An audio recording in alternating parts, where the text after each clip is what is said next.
Alors, je ne sais pas si vous voyez, j'ai le privilège de pouvoir m'asseoir par rapport aux autres intervenants. Voilà, donc je suis plus à l'aise assis, parce que bon, je ne suis pas très habitué à parler en public. Alors moi, je suis là ce soir, c'est pour vous dire que l'amour est une énergie, une force qui vient d'ailleurs, et ça, je l'ai appris à la dure, parce que le début de ma vie, jusqu'à 30 ans, était basé sur un contrat de dupe. Et ce que je peux vous dire, c'est que le contrat de dupe, vous le passez avec vous-même, mais du coup, vous le passez avec les autres aussi. Et ça m'a coûté cher, ça m'a coûté très cher.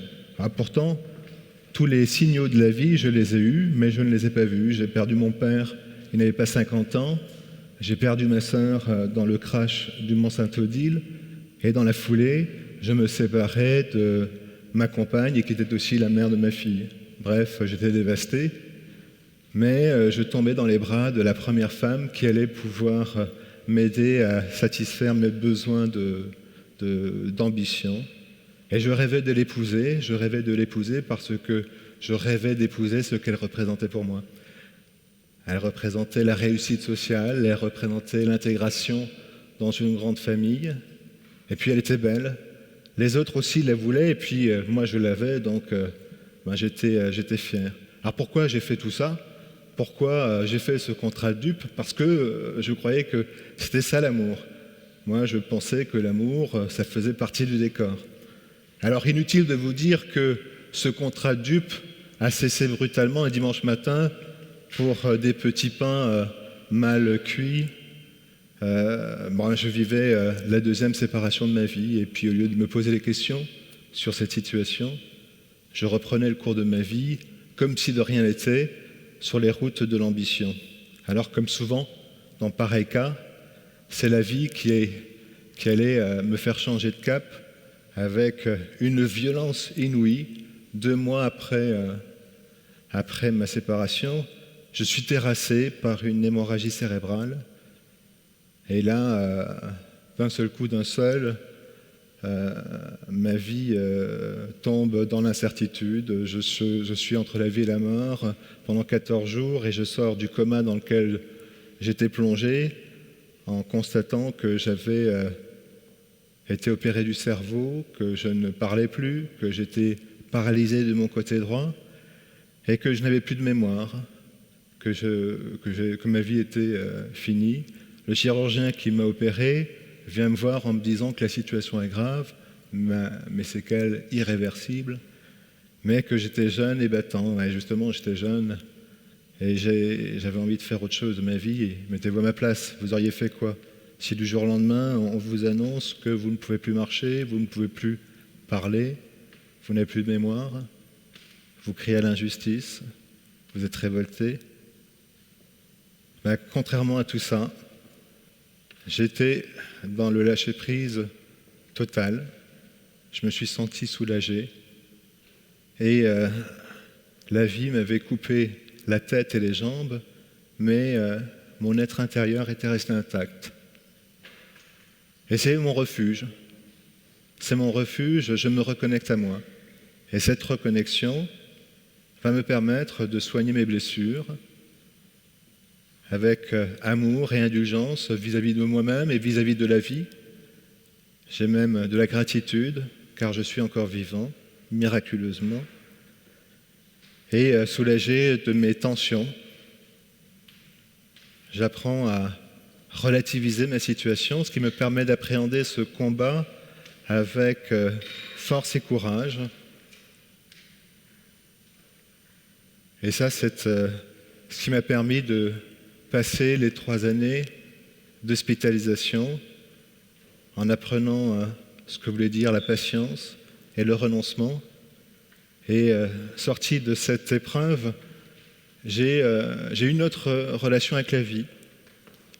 J'ai entrepris un dialogue interne avec moi-même pour me guérir. Donc je me faisais des demandes, comme on fait des prières. Et là, miraculeusement, j'ai retrouvé la parole, j'ai retrouvé la mémoire, et j'ai retrouvé mes fonctions cérébrales, et j'ai retrouvé la mobilité nécessaire pour pouvoir être indépendant, et puis pour être là ce soir, je me suis accompli en tant qu'homme, parce que j'ai compris que être en accord avec soi-même, c'était donner sens à son existence, être en accord avec soi-même. Et donc, forcément, j'ai compris qu'en faisant des demandes, je pouvais changer un petit peu le cours de mon existence, et donc j'ai élargi mes demandes. Et j'ai compris qu'il fallait que j'écoute et que je suive toujours mon guide intérieur, et je me suis découvert avec un pouvoir exceptionnel, un pouvoir extraordinaire que j'avais en moi. Et alors au départ, j'étais convaincu d'avoir ce pouvoir suite à mon traumatisme, suite à mon coma, et puis c'est que par la suite, bien longtemps après, que je me suis rendu compte que ce pouvoir était universel. C'est un pouvoir magique que nous possédons tous.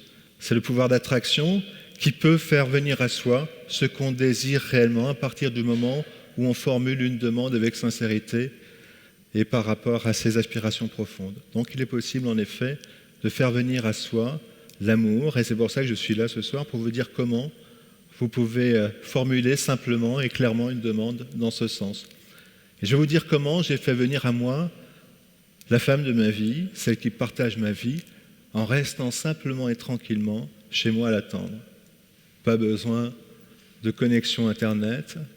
Alors je suis désolé pour mon prédécesseur, pas besoin d'application type Appen, pas besoin de site de rencontre non plus. La seule connexion à avoir pour y parvenir, c'est la connexion à soi-même. Être en connexion avec son être intérieur va vous permettre de formuler des demandes et d'attirer à vous la personne que vous désirez réellement.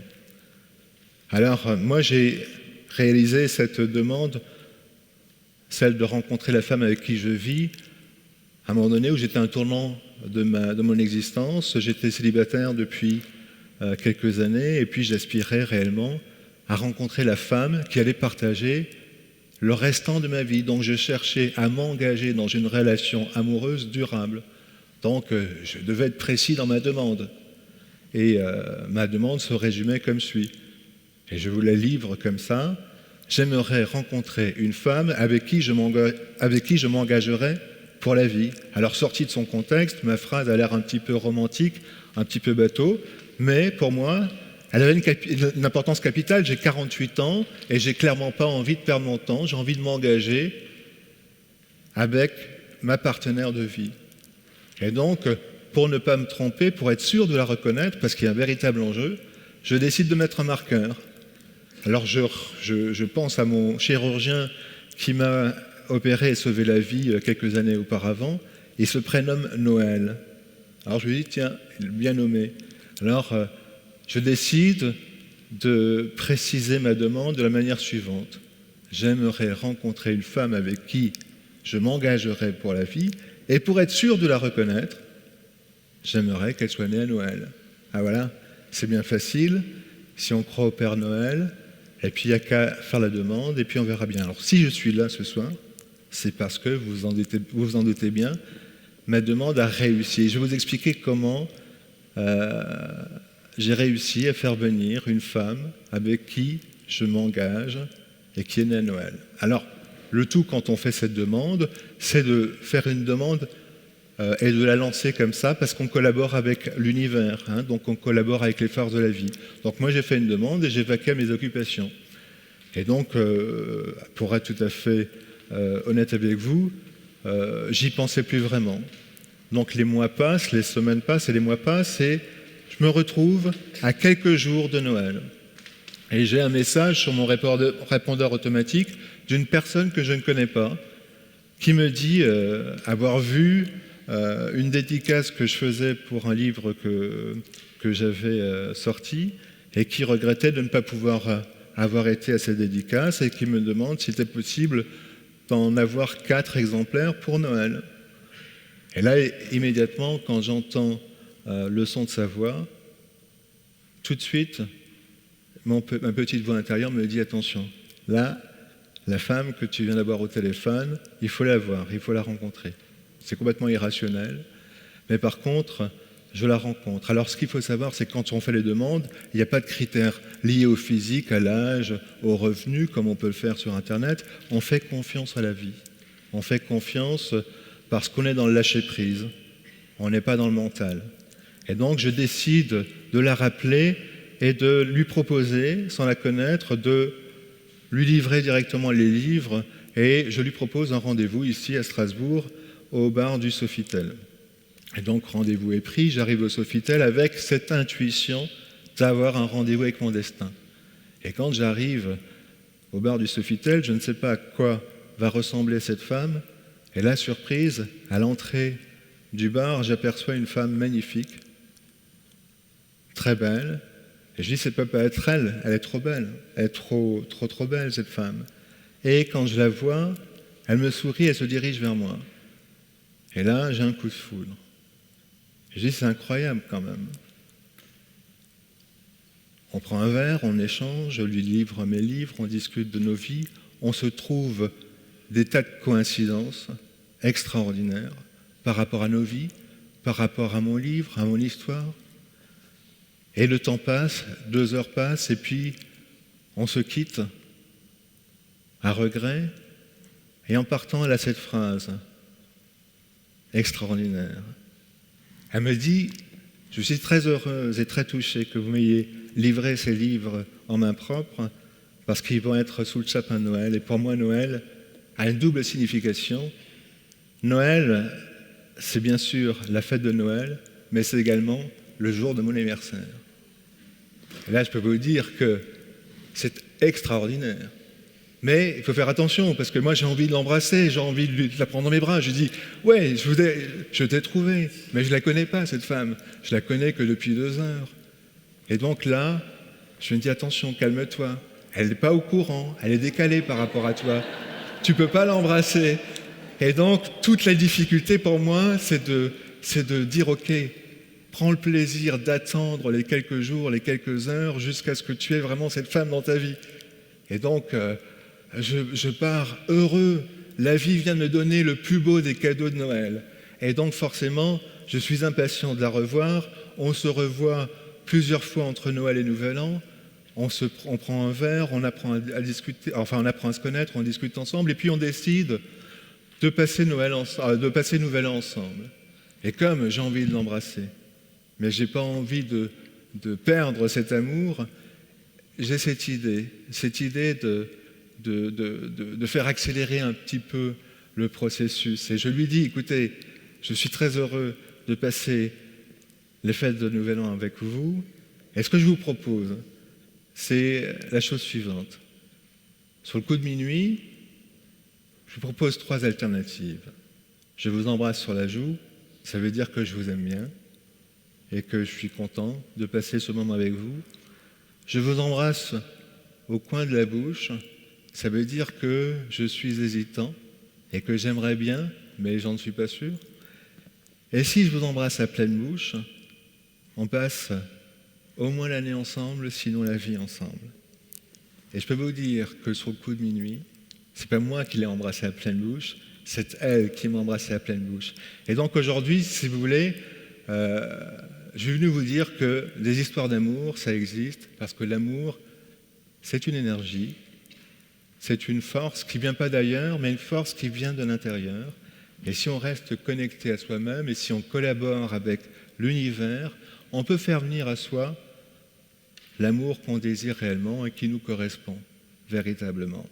Alors aujourd'hui, on est à 2 mois de son anniversaire, puisque son anniversaire était le 24 décembre, et j'ai écrit et composé une musique pour elle, pour cette rencontre qu'on a eue, et pour vous tous aussi, parce que c'est une chanson d'amour.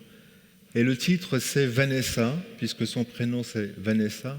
Je vais, parce que je vais mieux en étant amoureux, en ayant trouvé la femme qui partage ma vie. Et donc, ce soir, Vanessa, je t'invite à découvrir ce clip que je te dédie. Voilà.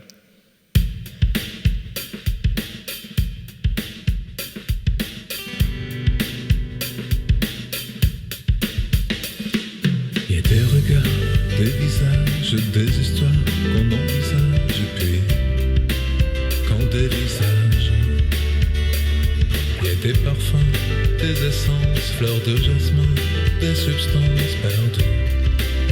Et naissance. Et puis il y a toi, Vanessa, que je n'oublie pas. C'est comme ça. Il y a des passions, des ivresses, des paroles, des promesses qui naissent et disparaissent. Il y a des chemins de travers, sentiments que l'on presse, on verse par maladresse. Et puis il y a toi, Vanessa, que je n'oublie pas. C'est comme ça. Et Vanessa, je vais, qui va vers un. Et Vanessa, des sensations de liberté, goût du bonheur retrouvé, instant privilégié.